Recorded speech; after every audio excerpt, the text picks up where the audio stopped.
Hello everyone! I wanted to make this video to share with you guys some of the stuff I learned while running the week 1 Grandmaster Nightfall and hopefully give you guys some useful tips for your own runs.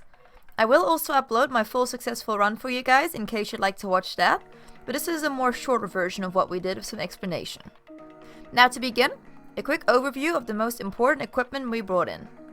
Guardian 1 was a Warlock on top tree Void.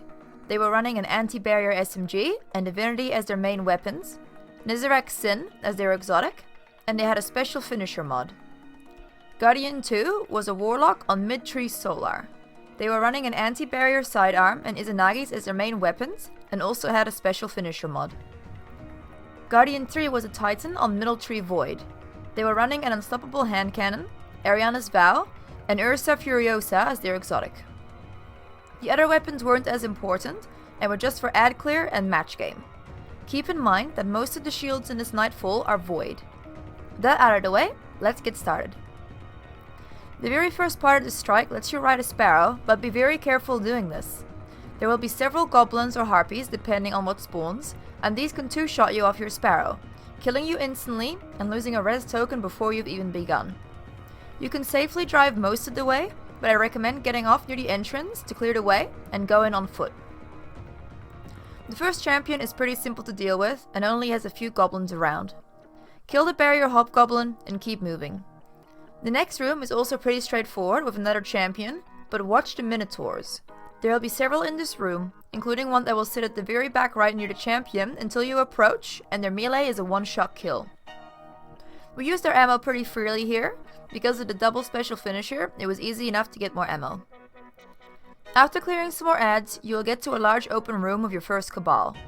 A very important thing to keep in mind with the Cabal from now on is that they throw a lot of grenades, and these grenades will also stick to you if they hit you directly. Stay as far away from these as possible, as a point-blank explosion is instant death.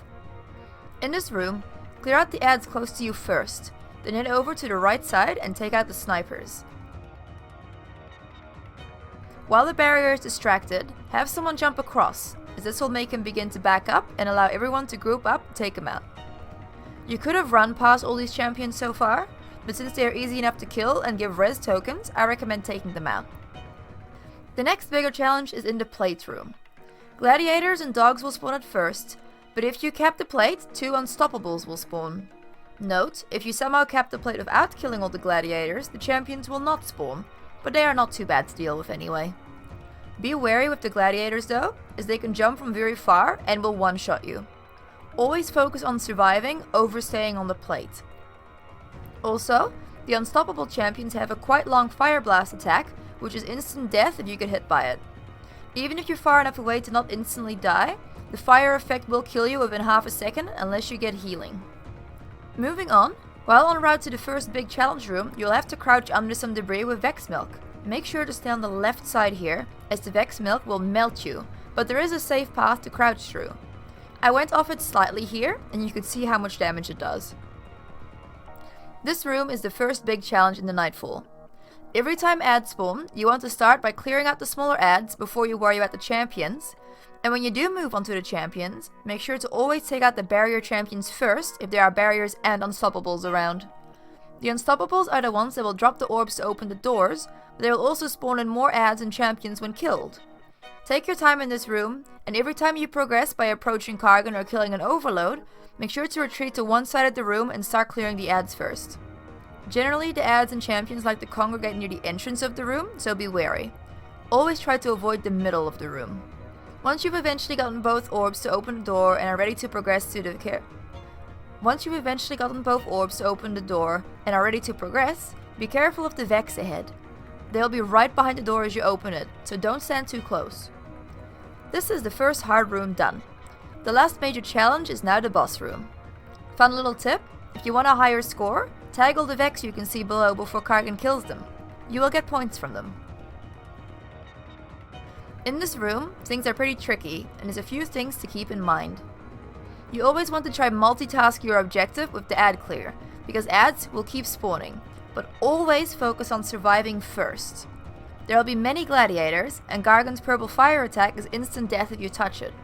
Keep moving and capture objectives when you can. Try avoid the middle and the very back of the room where ads spawn, because rezzing there is hard should you be killed. While Kargan can be damaged, keep clearing ads and shoot at Kargan when you get a chance in between. You generally don't have much time to do damage in between ad waves, so you want to do it whenever you get a spare moment or grenade to throw his way. This encounter is a game of patience. Don't go rushing when he gets low. It's cost me a win before. Take it slow and focus on staying alive. If the timer is starting to worry you, don't get reckless. Reaching 45 minutes doesn't kick you back to orbit, but it will take away all your red tokens. Play it safe, you do have time. One more thing to keep in mind, getting off the plate for a bit will reset its progress, but once again, it's not worth dying for. Titan Bubbles, Well of Radiance, and other supers will not save you from one-shots if you are trying to force a capture on the plate.